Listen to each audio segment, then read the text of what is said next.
నీ మనసుకు కావలసిన మందు సమాధానం అది నీ కాడనే ఉంది. Download and subscribe to ETV Pen.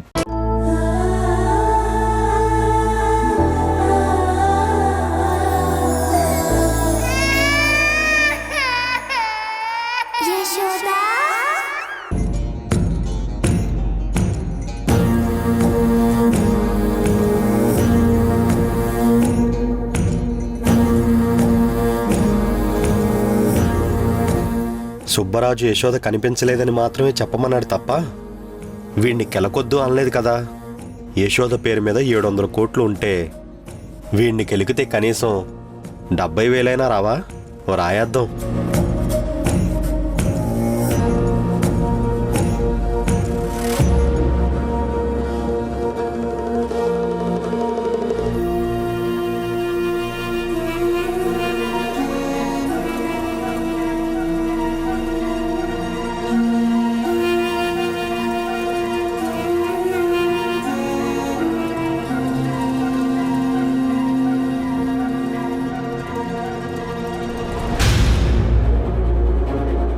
నమస్తే సార్.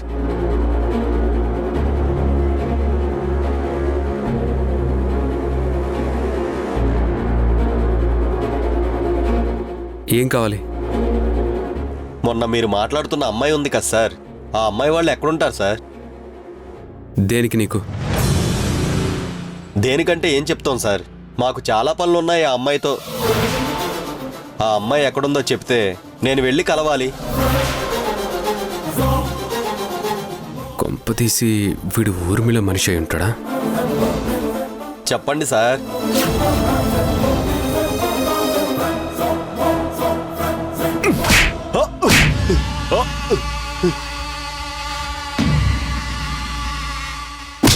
లేరా లే, ఎవడ్రా నువ్వు? ఆ అమ్మాయితో నీకేం పని? నేను ఊరికే అడిగాను సార్, మీరేంటి ఇలా కొట్టారు? నిజం చెప్పరా, ఆ అమ్మాయి గురించి నీకెందుకు? ఆ అమ్మాయి ఎక్కడుంటే నీకెందుకు? నువ్వు ఊర్మిళ మనిషివా? ఊర్మిళ మేడం పేరు చెప్తే పెద్ద పెద్ద పోలీసులు పొలిటీషియన్లే భయపడతారు. ఇప్పుడు ఊర్మిళ మేడం పేరు వాడుకుంటే వీడు భయపడతాడు.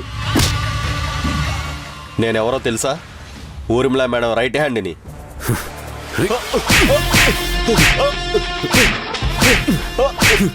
సార్ కొట్టకండి సార్, సార్ కొట్టకండి సార్, మీకు దండం పెడతాను సార్, సార్ కొట్టకండి సార్. రాయ్, ఇంకొకసారి దరిదాపుల్లో కనిపిస్తే చంపేస్తాను. పోరా. నన్నే కొడతావా? నీ మీద మా మేడంకి చెప్తాను. తిక్కున్న చోట చెప్పుకోపోరా.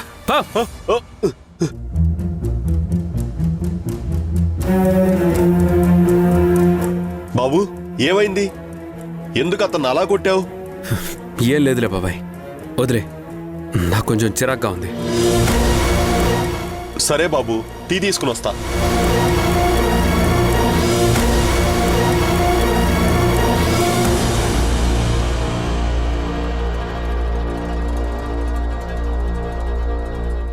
యశోద ఎక్కడికి వెళ్ళింది సారంగి?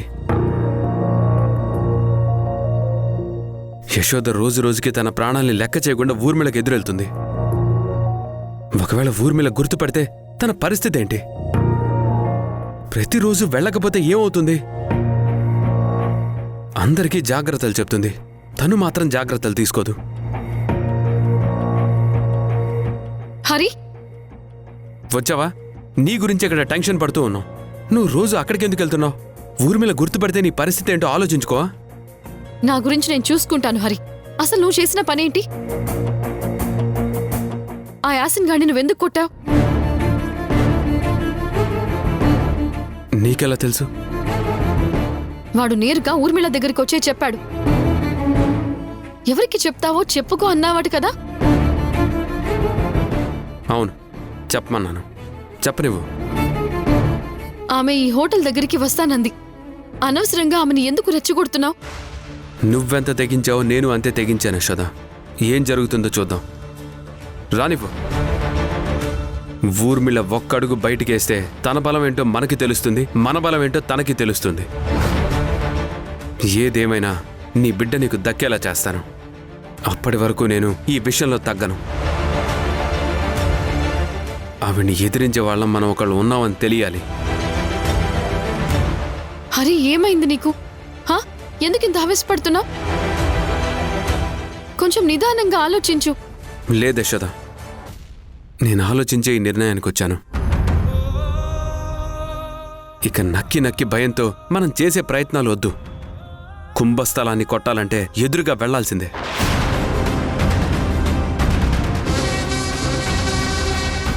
సారంగి, నువ్వు సిద్ధంగా ఉండు. మనం ఊర్మిళతో యుద్ధం చేయబోతున్నాం. అది అంత తేలికైన విషయం కాదు.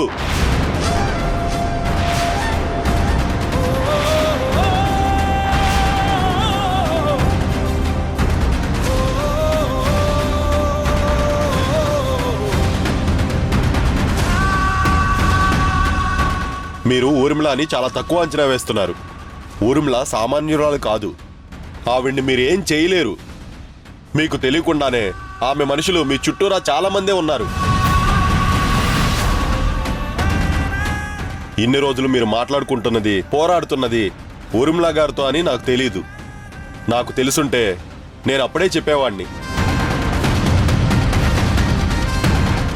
మీరు ఎన్ని ప్రయత్నాలు చేసినా మీ బిడ్డ మీకు దక్కదు.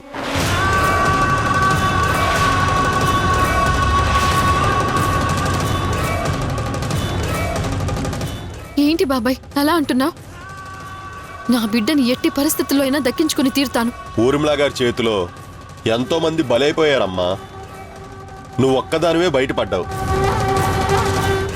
బహుశా నీ మంచితనమే నీకు శ్రీరామరక్షగా ఉంది. అసలు ఊర్మిళ గురించి నీకెలా తెలుసు బాబాయ్? ఊర్మిళ గురించి నాకే బాగా తెలుసు. ఎందుకంటే నేను ఊర్మిళ గారి మనిషిని కాబట్టి.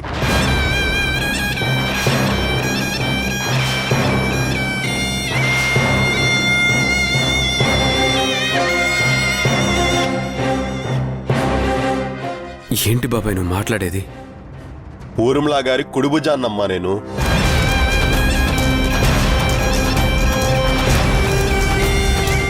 భయపడకండి, నేను మీ గురించి ఊర్మిళ మేడానికి చెప్పను.